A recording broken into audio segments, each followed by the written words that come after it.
Hey guys, welcome to my channel.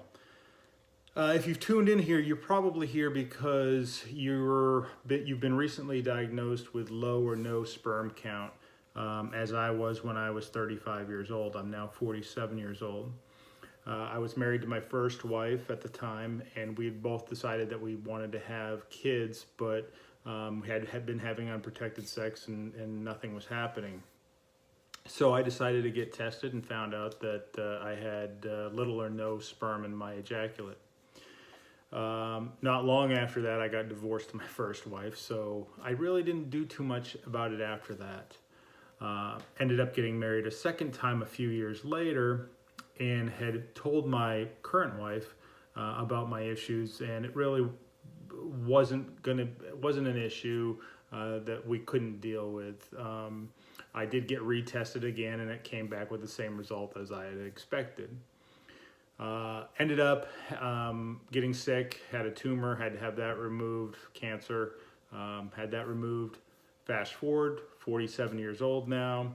She's 38. So now everything's been cleared up with the cancer and everything. We've decided to go ahead and try the IVF route. Hopefully, this will work, which some of you may have also have thought about. But what I wanted to kind of show you real quick is some of the things that I have decided to try. I do have a surgery scheduled for 2 weeks from now to see if they can retrieve some sperm that they can use from a testicle. I've had a few different surgeries to look at my testicles, and he says that there's about a 40 or 50% chance that they'll find something in there that they'll be able to use, which I'm hoping for. Unfortunately, it's not covered under insurance, so as you all may find out, it can get pretty expensive. It's unfortunate that the people who don't want kids can get pregnant so easy, and the people who really do want kids have such a hard time getting pregnant, to no fault of their own. First thing that I tried, or not tried, the first thing that I did was I lost weight. I was 280 pounds. I'm currently around 205. That didn't happen quickly. It did take a while to lose it. But, weight will cause estrogen. Estrogen goes against testosterone. Testosterone is needed to create sperm. So I quit drinking and lost weight. Drinking also creates estrogen. Unfortunately, I was a beer drinker. That's something that you will need to do if you're really serious about this. Just for the time being that it takes to get your partner pregnant.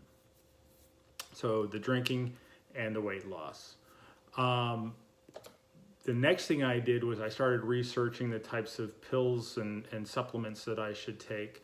Now my doctor, he put me on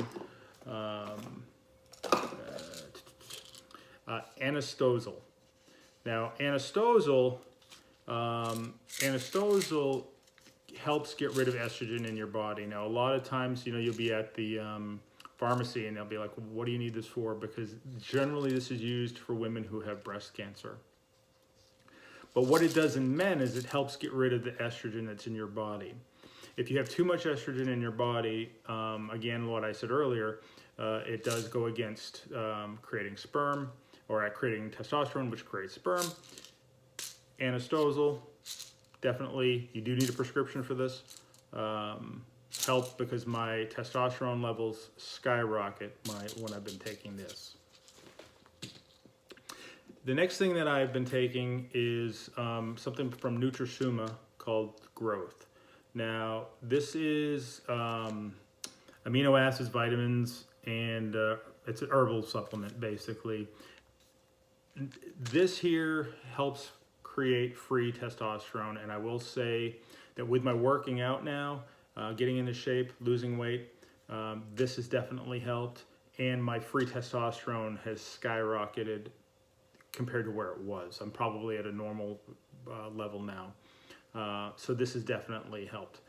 This may or may not help for you, but it has definitely helped for me. The next thing that I was doing research, a lot of research on, and I found that biotin has also helped with the creation, which if you look it up, biotin also helps with the creation of sperm, the motility, the movement, making sure it's shaped correctly. These are things that generally people who have a hard time making sperm, these are the things that your body is either needing or missing. So biotin is a good one to have. And what I'm going to do is I'll link everything below. Everything that I take, I'll link below so you can get an idea. If you want to try them, go ahead and click on the link and order it and see if it's something that works for you. Vitamin D. Vitamin D is another thing. If you Google, male low or no sperm count, vitamin D is usually a big one that comes up. So that's another supplement that I've been taking. Magnesium. Magnesium is another one where, when it comes to formation of sperm and sperm count, that's another good one.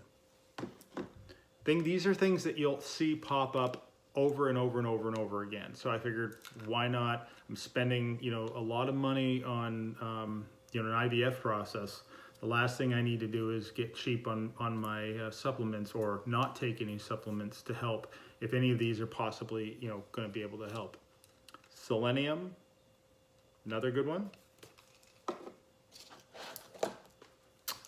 Boron. And again, I would recommend that you Google search these if you want, or even just click on the links below and read about each of these supplements. And see.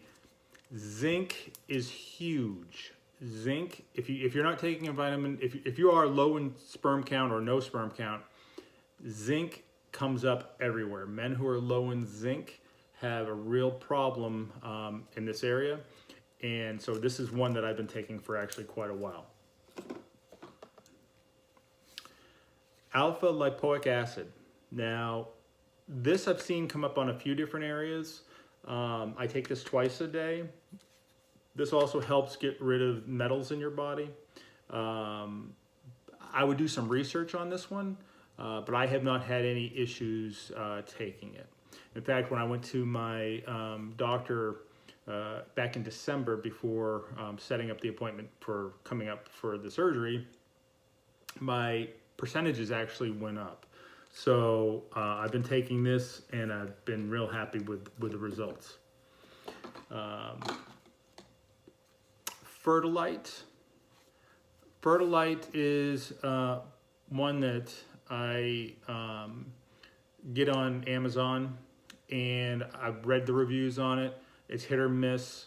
For all I know, it doesn't do anything. I mean, you can read it's got proprietary things in it. But that is something that I've been trying. Recommend that click the link below, do some research, and see if it works for you as well. Like I said, my numbers went up this last appointment. Whether or not it was because of this, I don't know. But if it's a placebo effect, then it's working. But Fertilite, and there's another one which I forgot to bring the bottle down for, called Fertilade, and I've only been taking that one now for about 2 to 3 months now. Hopefully that'll be enough for when I do have the surgery coming up in 2 weeks, actually on the 10th. Hopefully that will be enough for the amount of time needed to create something that the doctor will be able to retrieve. That's really all that matters. All he needs to do is be able to retrieve one and make it work with my wife's IVF cycle. This has been a long, long journey. If you have recommendations for me, it might be too late now, but if you have recommendations for anybody, not just me, please go ahead and add them to the comments below. Like, share, and subscribe. Also, I'm going to add a link to my GoFundMe page. The GoFundMe page was set up because, to be honest with you, the cost of these things is extremely expensive, as I'm sure some of you may be finding out as well. My surgery alone is going to be around $7,000 plus just to do a potential retrieval of sperm that may not count as anything. As a backup, we are going to get some donor sperm. Of course, we'd rather use mine. I'm also planning on making some continued videos of our process as we go through this. So please feel free to like, share, subscribe, and share the GoFundMe, and click the links below for the items that I just showed, and we'll see what happens. Okay, thanks, and have a great day.